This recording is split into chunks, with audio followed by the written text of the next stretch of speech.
mi mundo se llena de luz y gracia. Cuando vengo a ti, de mis labios nace una canción y el perfume de tu amor hace vibrar mi corazón. Cuando vengo a ti, siento mi corazón latir con ansias. Cuando vengo a ti, el mundo se llena de luz y gracia. Cuando vengo a ti, de mis labios nace una canción y el perfume de tu amor hace vibrar mi corazón. Luz que alumbra cada día de mi vida eres tú, fuego que enciende el deseo de mi alma eres tú. De tus amores yo quiero beber y que tu gloria sature mi ser con el perfume de tu amor.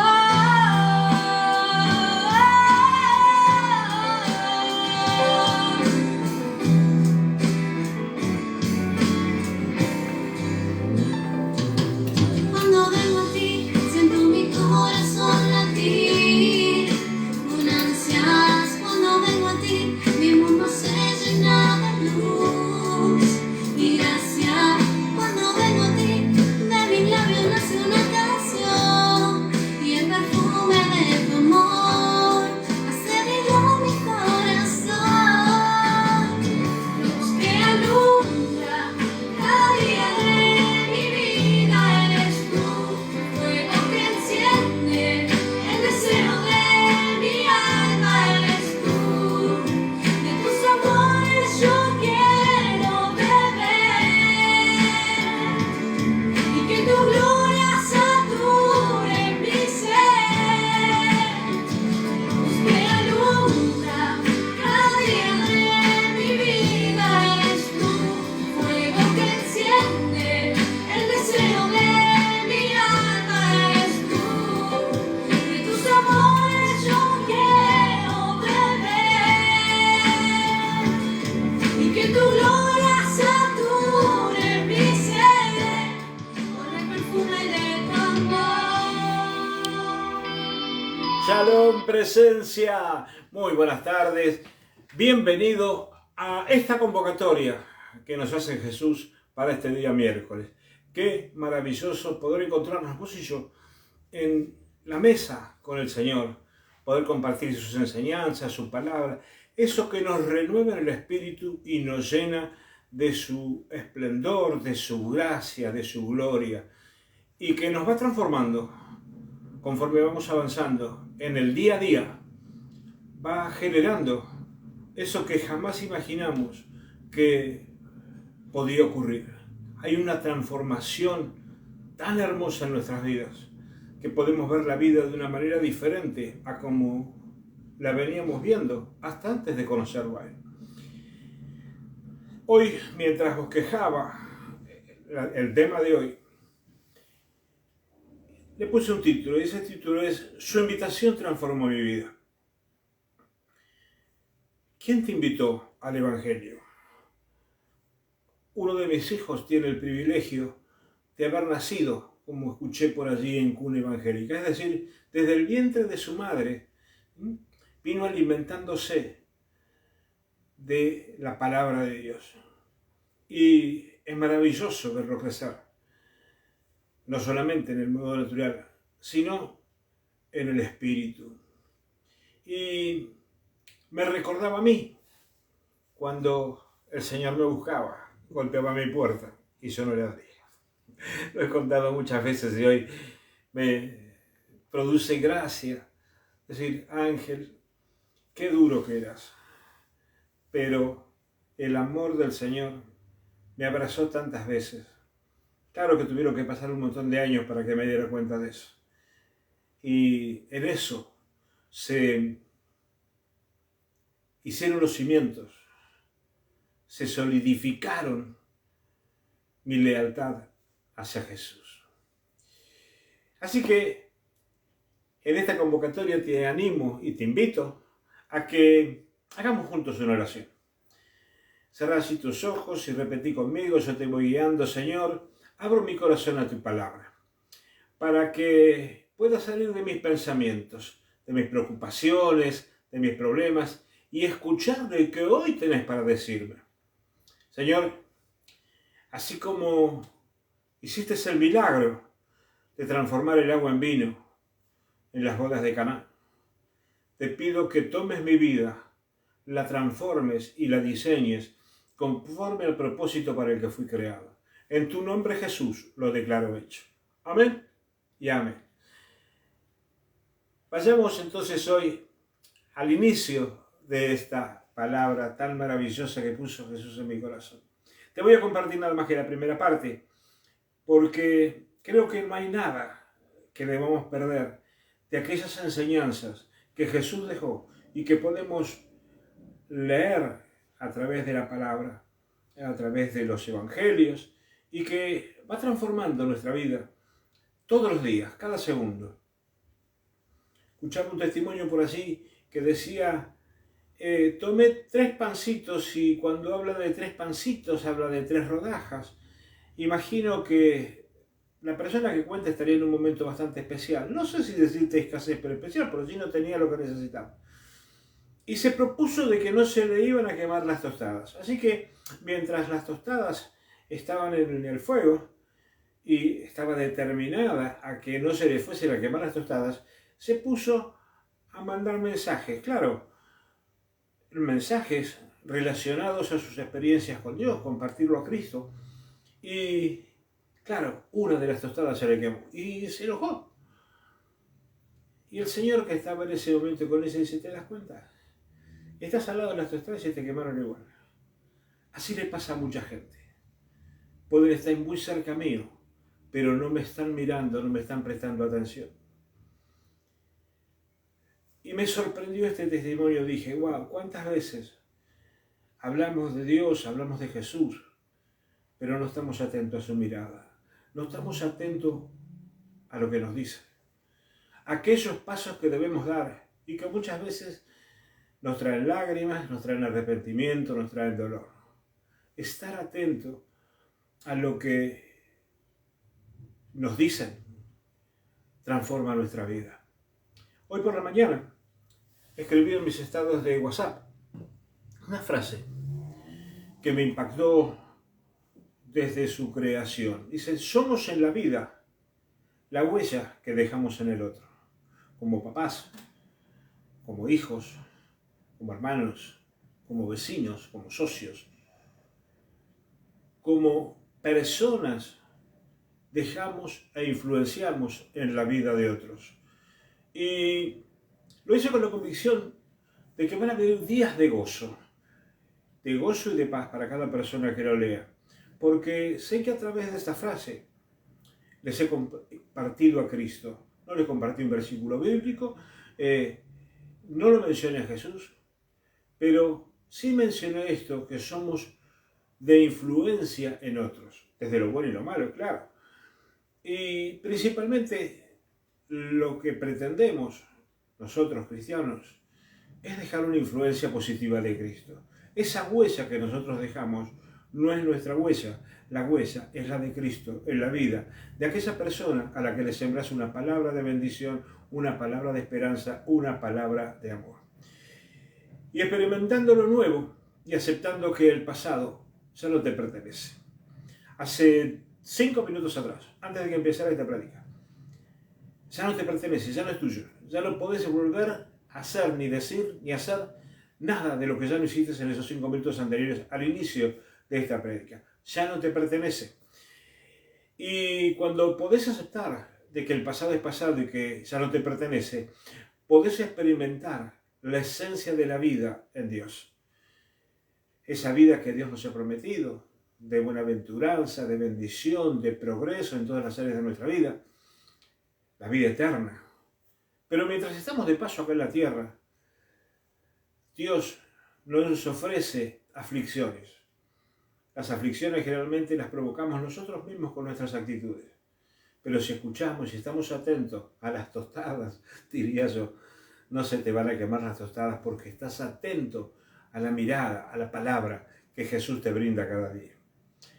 El Evangelio de Lucas, maravilloso el Evangelio de Lucas, cuenta una historia en Lucas 5:27, a partir de allí, en adelante hasta el 39, cuenta la historia, dice que Jesús salió y cuando salió vio un publicano.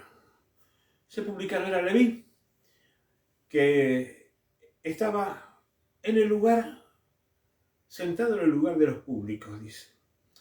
Leví era publicano, sacerdote, contador y recaudador de impuestos en Cafarnaúm. Pero después de su elección dejó de ser Leví para llamarse Mateo. Es el que todos conocemos como el apóstol Mateo y de hecho está el Evangelio escrito por él, el Evangelio de Mateo.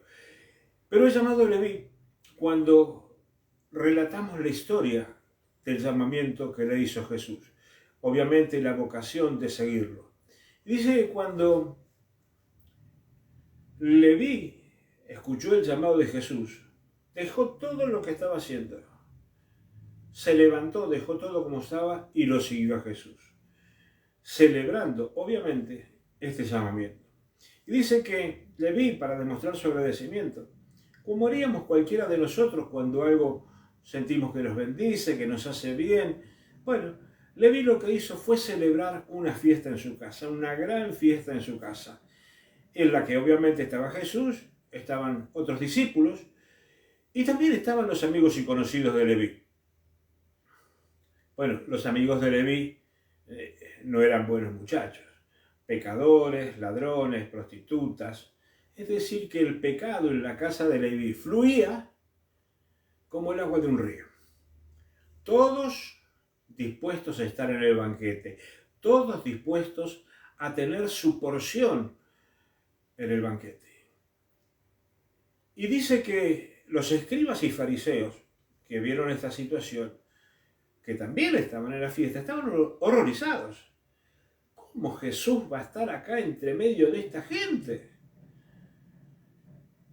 No puede ser, es decir, Jesús compartiendo con los discípulos y están en un acontecimiento, alegres, gozosos, celebran, pareciera, conforme al pensamiento de escribas y fariseos, que estaban excluyendo el ayuno en esa celebración. Claro, esta murmuración llegó a oídos de Jesús, que no tardó en responderle. Lejos de intimidarse con esta expresión de los fariseos y los escribas, les dijo: los que están sanos no tienen necesidad de médico, sino los enfermos, y a eso he venido. Claro, te mencioné al principio que somos la huella que dejamos en otros, que durante todo tu tiempo de vida y todo el que te queda, vas a dejar huella. Hay algo que vas a hacer, hay algo que vas a decir, que va a dejar huella en otros. Generalmente esa huella suele quedar en forma más inmediata, en el entorno más cercano, nuestro esposo, nuestra esposa, nuestros hijos. Y el adulto quizás pueda corregirlo, pero en el niño se fija como un sello que se le hace imborrable y pueden pasar años hasta que pueda rectificarlo. Los discípulos de Juan el Bautista, que estaban también en ese lugar,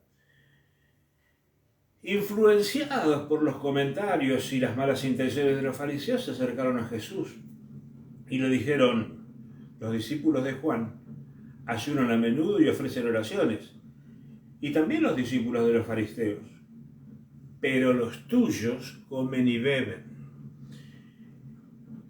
Cuando lees este pasaje, decís: muchas veces hemos escuchado ese tono de voz en otras personas para acusarte de que estás haciendo algo que no está bien hacerlo. Y eso es lo que le transmitían a Jesús. Vos y los tuyos, o vos les estás permitiendo a los tuyos, que no ayunen ni ofrezcan oraciones. Y que esta fiesta que hace Leví se convierta en un jolgorio que está contra de lo que dicen las Escrituras, contra lo que nos enseñaron, contra lo que está escrito. Juan pedía luto y arrepentimiento. Y fue así una suerte de último profeta en el Antiguo Testamento para preparar el camino de Jesús, para preparar el nuevo camino del Mesías. Y sin duda, el estilo de Juan influenció en sus seguidores, que lo adoptaron como algo natural. Como en nuestra casa, si yo hago algo que a los ojos de mi esposa y de mis hijos parece normal, ellos lo van a repetir. Si yo digo algo o sostengo algo como una verdad absoluta, ellos van a creer que eso es una verdad absoluta y es muy probable de que lo repitan. Lo que estaban viendo los discípulos de Juan en la casa de Leví no encajaba con lo que ellos habían aprendido o les había enseñado Juan. Y ayunar se estableció una sola vez en el Antiguo Testamento y tiene relación con el día de la expiación. Eso lo vas a encontrar en el libro de Levítico, el 16 al 24. La práctica se generalizó en otras situaciones. Tal vez vos y yo hemos hecho ayunos de 40 días, ayunos de 20 días, ayunos de 10 días, para lograr una determinada cosa. Por utilizar un término como que se trastocó la idea por la que fue puesta en el Nuevo Testamento el tema del ayuno, el día de la expiación. Ante cuestionamiento, Jesús tiene que aclarar que la vida cristiana, la vida espiritual, nada tiene que ver con ayunar poco o con ayunar mucho, sino que tiene que ver la vida espiritual con muchas otras cosas más allá del ayuno. Jesús dice que nuestra vida es una vida que tiene etapas, que obviamente tenemos que asimilar, tenemos que entender, tenemos que sobrellevar con sabiduría y con verdadera devoción. Es decir, estar involucrados al 100% en esas etapas de la vida que nos van a sobrevenir cuando abrazamos la fe. Para Jesús la vida espiritual es un constante proceso que tiene 3 etapas. Ahora, cada uno de nosotros, como distintas semillas que somos, tenemos distintos tiempos de crecimiento, distintos tipos de aceptación. Por eso es importante ser parte del cuerpo, integrándose a los equipos Zoe. Porque muchas veces el testimonio que otro cuenta nos sirve como abono para nuestra tierra, que nos ayuda a crecer más rápidamente. Muchas veces, y eso forma parte de las enseñanzas del día de hoy, nos vamos a encontrar en una etapa en la que sentimos que todo es igual, nada es mejor, que no avanzo ni retrocedo, como que estoy estático. Y eso tiene que ver con comprender que hay cosas que debo hacer, hay cosas que debo sacar de mi vida, porque me influenciaron de una manera que no es la correcta, como el caso de los discípulos de Juan el Bautista, o como el caso de la influencia de escribas y fariseos sobre los discípulos de Juan el Bautista. Jesús dice que hay una etapa de presencia, hay una etapa de ausencia y hay una etapa de consecuencia. Y que estas 3, con el tiempo, se pueden repetir. Es decir, que en ese proceso no es que avanzo solamente, sino que corro el riesgo, conforme a mis elecciones, de que en algún momento se puedan repetir. La primera etapa, la de la presencia. Bienvenido, Maxi. Te acabo de ver en tu mensaje.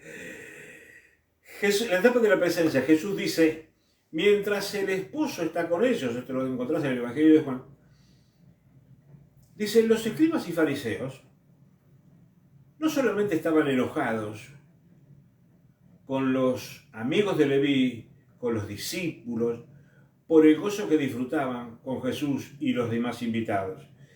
Los fariseos sentían un escaso gozo al practicar su religión. Entonces, no disfrutaban viendo que los demás estaban gozosos, alegres, para ellos eran pecadores que estaban en contra de la ley. Dice que Jesús fue varón de dolores, eso lo encontrás en Isaías 53, pero también un hombre lleno de gozo, como lo menciona Juan en Juan 15:11 y Juan 15:17:3. Es decir, Jesús, cuando consintió en asistir a la fiesta que hacía Leví, tenía un propósito, y era el acercar a esa gente que era marginada al reino de Dios. Y para eso tenía que estar allí. Para eso tenía el lugar perfecto, tenía el púlpito perfecto para dejar las enseñanzas que necesitaba dejar en esa gente. Las bodas judías duraban una semana y eran ocasiones de gran alegría y celebración. Es decir, durante una semana hay un contexto cuando estudias lo que es las bodas judías en el usos y costumbres del pueblo de Israel, que son maravillosas, todo lo que significaba, ¿sí? Todo lo que era la boda en sí misma y todo lo que significaba futuro. Y al usar esta ilustración, estaba diciendo a los que los criticaban, vine para hacer que la vida sea una fiesta de boda, no un funeral. Si ustedes conocen al novio, entonces pueden participar de su gozo. Como cualquiera de nosotros, cuando un hijo, cuando un familiar al que queremos mucho, nos comenta, nos invita a su fiesta de bodas, sabemos que empieza una nueva etapa y nos alegramos muchísimo. Bueno, él les está diciendo, si ustedes llegan a conocer al novio, ustedes pueden participar de su gozo. Y dice en ese mismo pasaje, un día les será quitado. Lo que simboliza que Jesús les estaba diciendo, un día voy a tener rechazo y muerte, pero mientras tanto, mientras eso no ocurre, hay una buena razón para la alegría, porque los pecadores estaban llegando al arrepentimiento. Esa era la finalidad de la boda. Jesús estaba enseñando en la boda qué era lo que significaba estar en la fiesta y qué era lo que se podía lograr. Cada vez que vos y yo nos juntamos en una reunión, yo transmitiendo aquello que el Señor me pide que te transmita, no es solamente para vos, también es para mí. Significa que cada uno de nosotros va tomando, como dije alguna vez, un pedazo de torta, una porción de torta, que es tuya, te la vas a llevar. Eso es lo que te va a dejar ese sabor de victoria, ese sabor agradable de decir, hoy compartí con Jesús esta palabra. Hoy me llevo el mejor regalo que he recibido en años. Muchas veces tenemos cosas que tenemos que dejar de lado. Y la palabra arrepentimiento a veces suena dura, pero nada mejor que dejarla de lado para avanzar y decirle, Señor, si vos me perdonaste, yo me perdono, avanzo hacia las promesas que tengo en tu palabra. Jesús eligió enseñar con esta analogía. La vida espiritual es como estar casados. Hay un momento tan especial que no empieza en el noviazgo, no empieza en la boda, sino la vida que sigue con posterioridad a la celebración de la boda. Y hay tres elementos que garantizan la alegría en tu relación del matrimonio que Jesús la trae desde el contexto que garantizan tu alegría y la mía en tu relación con Dios. La relación con Dios no es ceremoniosa. La relación con Dios es de gozo, es de confianza, es de plenitud, es de compañerismo, es de escucharlo, porque Él te escucha. Y lo más maravilloso de todo eso es que sabes que una palabra de parte de Él te trae paz. Esa paz que muchas veces nos falta cada día. Esa paz que nos lleva a meternos en otras tareas para llenar un gran vacío que tiene mi vida. No sé cómo se vació simplemente. A veces he tenido búsqueda pero no he tenido respuesta. A veces he pedido pero no he tenido respuesta. Y eso literalmente me desinfló. Y en ese desinflarme empecé a alejarme de a poco. Como quien en una fiesta donde no conoce a nadie y le falta el valor para establecer relaciones con otros a los que no conoce, discretamente va buscando la puerta hasta encontrar la salida. A veces nos pasa eso a nosotros. Muchas veces, ante la falta de respuestas, ante la incertidumbre, ante los problemas que nos hacemos, que están en nuestra mente, nuestros pensamientos, son producto de nuestras creencias, de vivencias pasadas, que creemos que son ciertas. Y muchas veces decimos, tengo que llevarlos a la cruz. Pero de camino a la cruz, con mi bagaje de problemas, preocupaciones, algo distrajo mi atención y me fui. Y ese bagaje quedó a mitad de camino, no lo llevé nunca a la cruz. Claro que después eso que me entretuvo, desaparece, transitorio, momentáneo, y vuelvo otra vez a mi bagaje de preocupaciones, de cosas que me pasan por la cabeza. Y uno de esos tres elementos que traen alegría en mi relación con Dios es tener una vida actualizada. ¿Cómo es tener una vida actualizada? Los discípulos de Juan y los fariseos acuerdan, por decirlo de alguna manera, que lo viejo es lo mejor. Me quedo con esto que aprendí, que enseñaron los antiguos, porque es lo que me dio identidad. ¿Sí? Es lo que traje hasta hoy. Entonces, si ellos me lo enseñaron, tiene que ser bueno. Entonces me quedo con lo viejo. Y el ayuno, de algún modo, simboliza que es parte de su historia espiritual. Es decir, que no lo pueden pasar por alto. Y nuestra tendencia humana es hacer de la fe y de la vida espiritual una rutina mecánica, como si estuviésemos en un gimnasio. Hace 40 de 10, estirar los brazos, bajar los brazos, abrir las piernas, cerrar las piernas, hacer flexiones, no haga flexiones.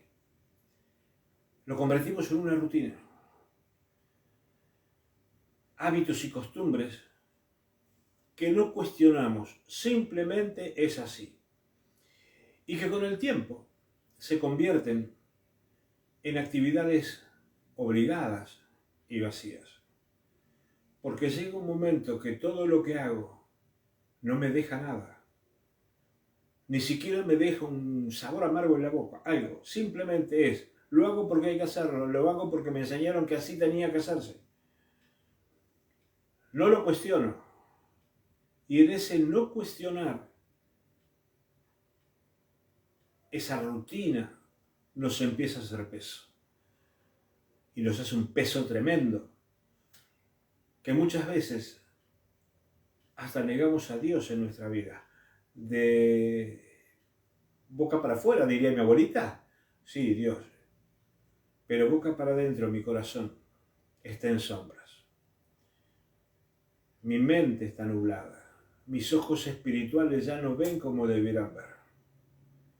Porque la rutina se encargó de encarcelarme. los hábitos y las costumbres de aquello que me enseñaron y la falta de voluntad de buscar algo diferente, me encarcelaron. Y estoy resignado. Es lo que me tocó en la vida. ¿Cuántas veces dijimos eso o cuántas veces lo escuchaste? Y bueno, es lo que me tocó en la vida. Lo que te tocó en la vida son bendiciones. Lo que te tocó en la vida es gozo. Lo que te tocó en la vida es prosperidad, sabiduría. Bendiciones sin límites hasta que sobre y abunde. Pero para eso vos y yo nos tenemos que mover. Salir de la rutina. El Evangelio está muy por encima de la monotonía y la rutina. Lo nuevo de Dios en nuestras vidas es lo mejor que nos puede pasar. Cada día, así como nace un día nuevo, cada día, Dios nos trae eso nuevo, fresco, renovado, con un propósito de bendecirnos, con el propósito de que vos y yo seamos transformados en lo que Él creó cuando lo creó Adán. Muchas veces es un proceso que nosotros quisiéramos ignorar, algo que me habrás escuchado decir: Señor, transformame, pero que no sea hoy. Esto significa decir: hay cosas que no quiero dejar. Hay cosas que me producen placer y que no las quiero dejar. Dios me va a perdonar. Sí, Dios te perdona. Pero tu proceso se torna lento. Es como si caminaras en el fango, con los pies llenos de barro, pesados, las rodillas te duelen. Cuando el camino que Dios te ofrece es un camino, una autopista, que seguramente va a tener algún accidente en el sentido geográfico si en tu andar, pero que no te va a permitir que estés estancado. Vas a avanzar y vas a lograr cosas en tu vida, porque cuando vos sos procesado por Dios, los resultados que vos obtenés son excelentes. Y esos resultados excelentes para vos son excelentes para tu casa, son excelentes para tu herencia, son excelentes para tu relación, en tu pareja, en tu trabajo. Pero tenés que permitirte ser procesado por Dios. No es doloroso, es simplemente reaprender y reinventarte cada día de tu vida en aquellas cosas que no cuestionaste hasta hoy. Por el costumbrismo pensamos que quizás es lo único que debiéramos tener en nuestra vida, pero la vida espiritual es dinámica. La vida espiritual evoluciona, mejora y todos los días trae una novedad diferente. Este testimonio que te conté de esta mujer que cuenta que estaba atenta y determinada que no se le quemaran las tostadas. Bueno, una se le quemó. Quizás eran las 3 tostadas que tenía. Y eso quizás fue la que lo enojó.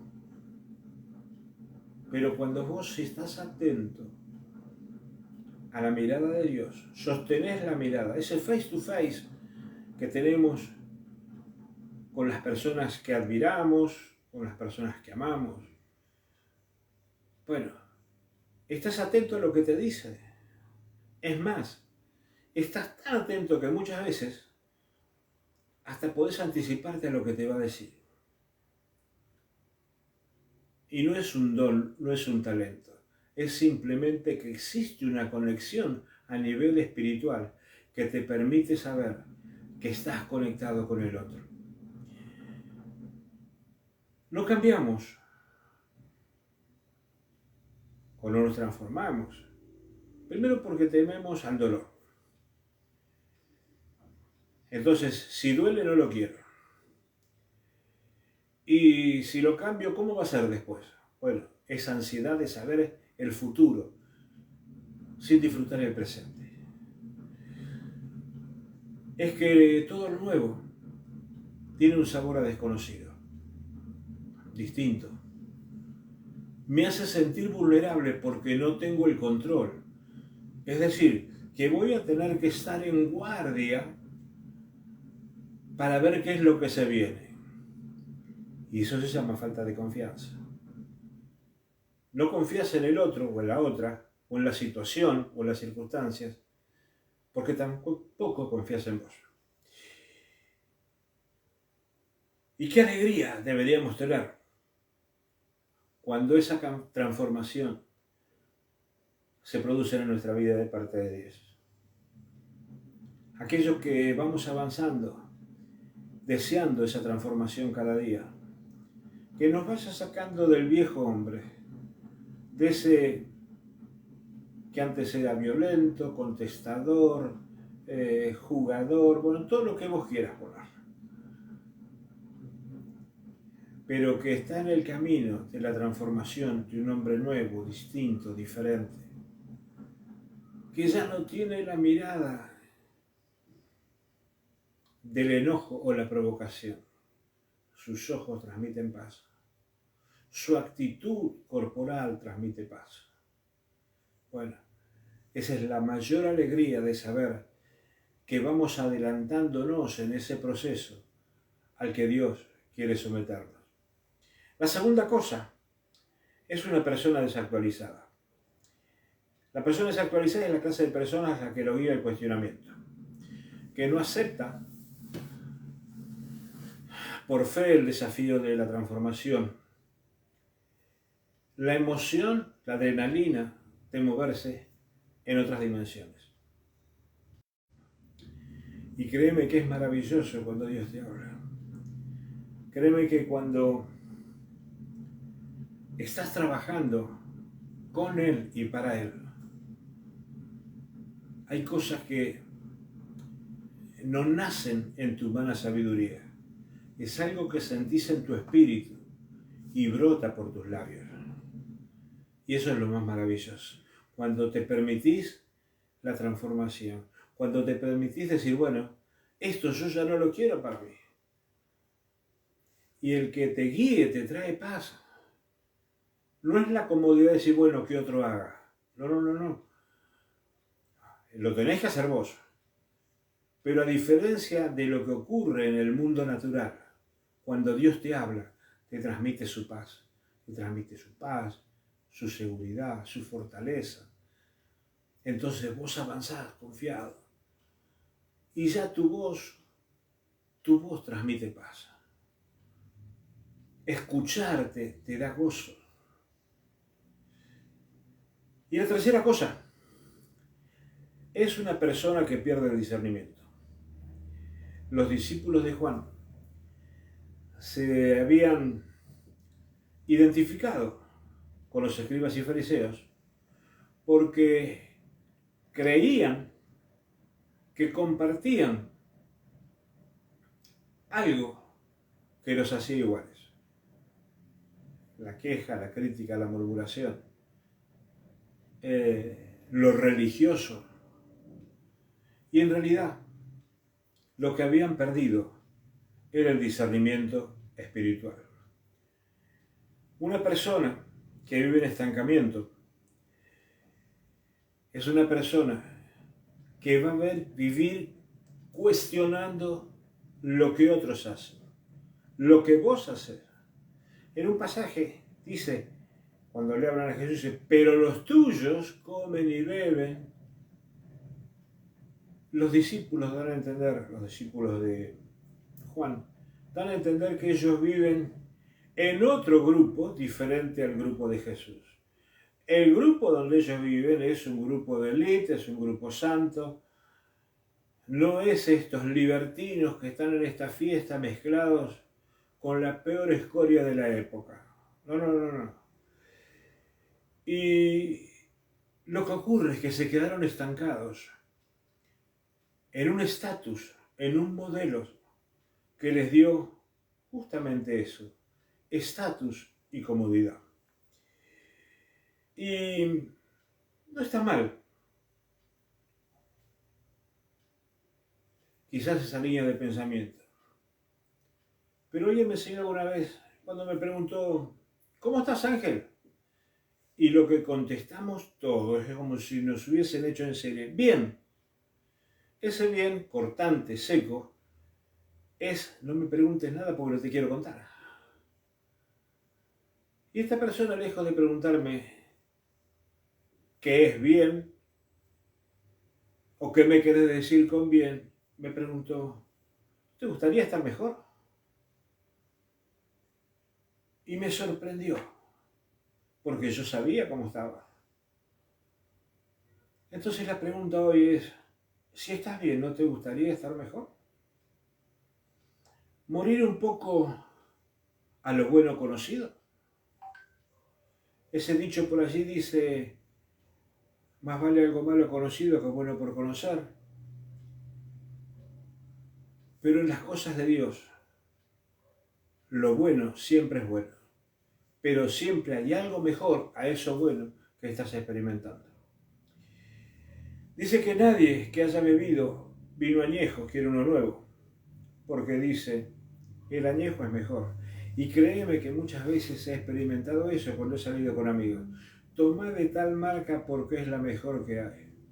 Y en alguna vez estuve en una presentación de un vino de una marca determinada y estaban las personas que te servían para que pudieras degustar este vino nuevo y la gente lo rechazaba. No, a mí déjame con este, yo esta bodega ya la conozco, a mí no me traigas con estos vinos frescos. Y fuimos muy pocos dentro del contexto de gente que había, los que aceptamos probar ese vino nuevo, fresco y conforme a lo que nos contaban que contenía, el color, el sabor, nos animamos a ese algo diferente. Es decir, muchas veces nos gusta quedarnos como estamos. A mí déjame donde estoy, a mí no me saques de este lugar porque yo esto ya lo conozco, yo tengo mi lugarcito, acá yo me siento cómodo. Bueno, ese es el problema, sentirse cómodo. Y nos quedamos apoltronados, acomodados en el sillón, ¿sí? Saboreando el vino añejo, ese que ya conocemos y que puede ser muy rico. Claro que cambiarlo por uno nuevo, por un vino más joven, vibrante, no te va a dar la expectativa de que vaya a ser mejor. Y eso nos ocurre en la vida cotidiana. Pero el vino nuevo de Jesús es de otra cosecha.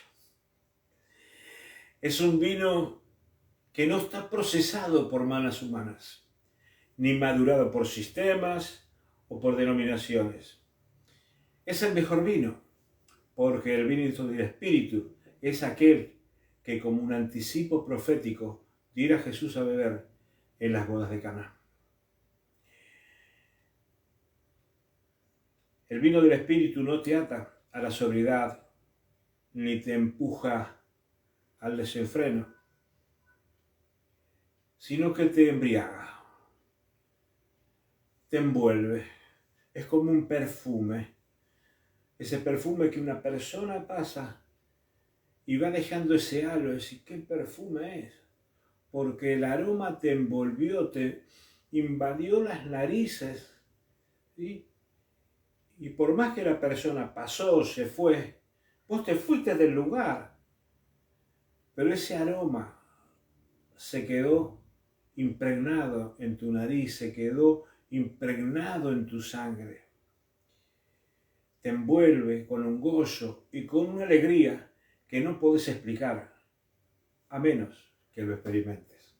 Es decir, el vino joven, el vino nuevo, el vino del Espíritu, es el vino que te abraza, te embriaga y te lleva a disfrutar con alegría y con gozo. Pero para eso tenés que experimentarlo. Estar en un equipo Zoe forma parte de sentir ese aroma. Quizás todavía no lo sentiste, no te preocupes, ya lo vas a sentir. Pero cuando saborees vos en tu experiencia lo que hoy te cuento o lo que otros te cuentan, vos así tenías razón. Qué buen vino, ¿qué es este? Y te trae gozo, alegría, no te va a llevar, como dice, a hacer tonterías, al desenfreno, como suele ocurrirte con un vino natural. Pero en este punto hay una elección. En este punto hay una decisión tuya y de quienes me escuchan.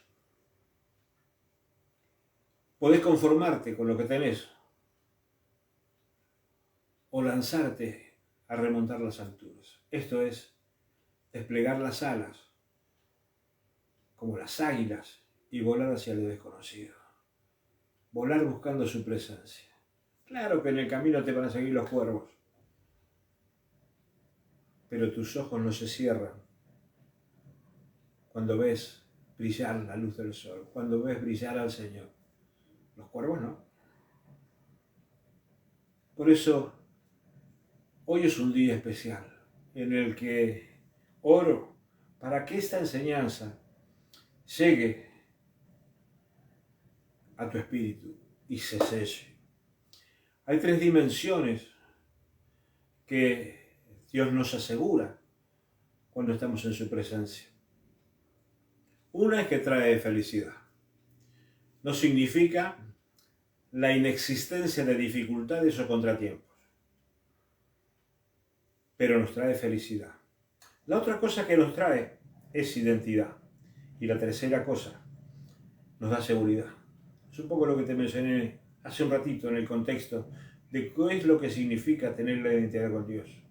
Dios hace que la vida cristiana sea vital, que estemos alegres de caminar con Jesús, seguros de tener la vida eterna, seguros que en el camino por el que nos guía nos va a llevar a un buen puerto, a tomar mejores decisiones, a dejar aquello que no nos ayuda, a superar situaciones que en el pasado nos lastimaron, nos dejaron una marca, pero que Jesús está determinado a sanar, en tanto y en cuanto cada uno de nosotros lo permita.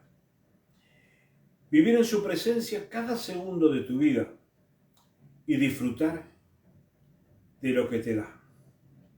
Claro que todos queremos tener cosas materiales que hagan a nuestro bienestar natural. Y está bien. Pero por sobre todas las cosas, disfrutar de lo que me da en el mundo espiritual. Cuando estoy con Él. Porque eso me lleva un paso más adelante. ¿Disfruto de las cosas materiales? Claro que sí. ¿Estoy en un contexto de comodidad con las cosas que he logrado? Claro que sí. Pero en ese contexto de comodidad natural, voy transformando a mi comodidad espiritual. Tener ese tiempo de intimidad, de comunión con Él, que me hace que estar en su presencia me hace sentir hijo, me hace sentir bendecido, me hace sentir honrado. Y eso es lo más maravilloso que hay. Y con esto finalizo la primera parte. El sábado que viene es imperdible, voy a estar cerrando esta etapa del Evangelio de Lucas, capítulo 5. Y pasamos a la parte de la ofrenda. Y quiero tomar algo que te mencioné en el transcurso de la prédica.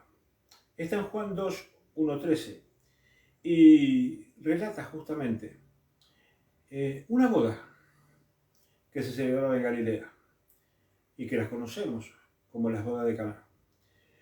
Y allí fue invitada María, la madre de Jesús, fue invitado Jesús, los discípulos, los hermanos, un pueblo, como en todo pueblo todos se conocen, y aquellos que alguna vez hemos vivido en pueblos sabemos que cuando hay una fiesta y hay una confianza, ¿sí? Y sos alguien que se destaca, bueno, vos sos invitado a esa fiesta, no sos ni el tío ni el primo, pero sos alguien que sos parte de esa familia. Y así fue Jesús, que llegó con sus discípulos a las bodas de Caná. Y como te conté, las bodas duraban una semana. El contexto, que te lo contaré en otra prédica, en el cual se establece la celebración de una boda, Es amplísimo todo lo que, las connotaciones que lleva y todo lo que significa tanto para el novio como para la novia. Y dice que Jesús estaba en ese lugar con los discípulos y de pronto falta el vino. Entonces la madre de Jesús se acerca y le dice, ¿no tienen vino? Y Jesús le responde, mujer, ¿qué nos va a mí y a vos de que no tengan vino? Todavía no ha llegado mi hora. Y dice su madre, que su madre mira a los sirvientes y le dice, hagan lo que él les pida.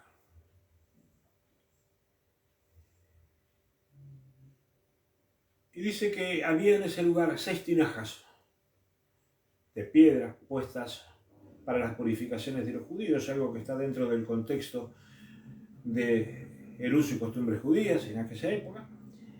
Dice que cada una tendría unos 100 litros. Y dice que Jesús le dice a los sirvientes, llénenlas de agua. Y después que la llenaron de agua y se la trajeron, le dijeron, bueno, llévensela al maestresala. La maestresala viene a ser como un mayordomo, que es el que controla que todo funcione conforme se ha establecido. Y dice que eso hicieron los sirvientes y que cuando se la llevaron al maestresala lo que hizo fue probar el vino. Y cuando probó el vino se sorprendió. Dice, lo llamó al novio y le dice, todos sirven el vino bueno primero y cuando ya todos están bebidos,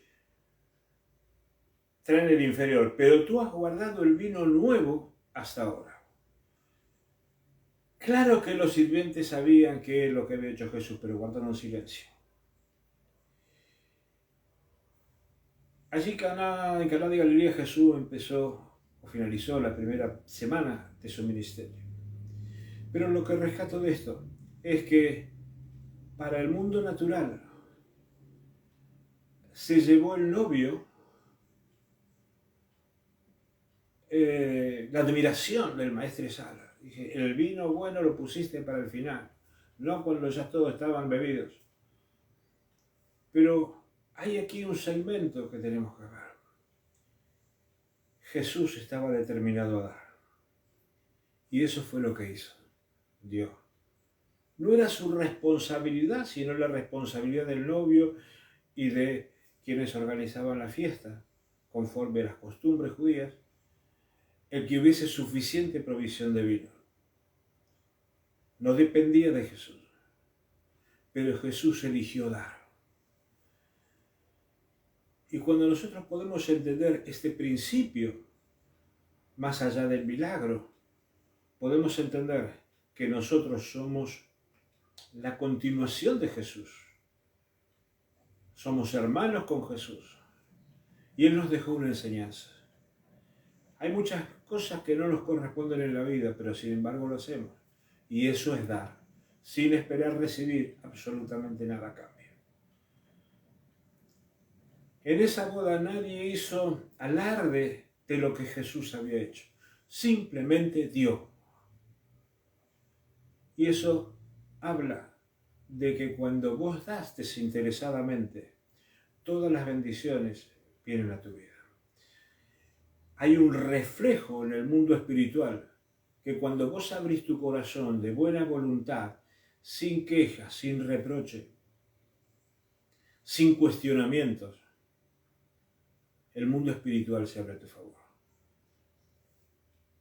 Hay un principio escondido allí de siembra y cosecha. Jesús sembró un principio para quienes los conocían, sus discípulos, a quienes estaba formando. Nosotros influenciamos y somos los guías de nuestros hijos, de nuestros esposos, de nuestras esposas, de aquellos en los que influenciamos, aquellos que me escuchan con atención, aquellos que levantan la vista de la pantalla del celular para establecerme una mirada cara a cara, que están pendientes de mis gestos, que están pendientes de mi mirada. que están pendientes de mi hablar. Dar. Y eso fue lo que hizo Jesús en Caná de Galilea. Por eso te animo que en esta hora tomes tus diezmos y una muy buena ofrenda. Y darla al reino, como viniste haciéndolo hasta ahora, en este tiempo de pandemia, si ya sabes cómo hacerlo, por los medios online. Si no sabes cómo hacerlo, le preguntas a tu líder del equipo SOE. Si no estás en un equipo SOE, busca estar en un equipo SOE. Por alguien llegaste a esta reunión, así que decirle cómo hago para estar en un equipo SOE y pregúntame cómo hago para ofrendar en el reino. Y si no, mandarnos un mensaje privado al Face Ministerio Presencia de Dios en Ijahuel y te vamos a contar cómo tenés que hacerlo. Así donde estás, levanta tu mano y aquello que hayas puesto en tu corazón voluntariamente ofrendar o diezmar al Señor, levantarlo en alto. Es una semilla. Y las semillas, cuando las sembramos, tanto en el mundo natural como en el mundo espiritual, traen cosecha. Y la cosecha es conforme a la cantidad de semillas que sembraste, en escasez o en abundancia. Señor, bendigo las manos que se levantan. Señor, con un corazón dispuesto, noble, gozoso, con alegría, ofrendándote en el reino. Señor, Inicio ayuno MAX análisis a las 18. Que sembrás en nuestro corazón va a dar fruto al 100%. Señor, que esta palabra que hoy sembraste en nosotros, Señor, esa palabra va a ser esparcida a los cuatro vientos porque vas a poner en mi corazón las palabras y las personas a las cuales tengo que sembrar.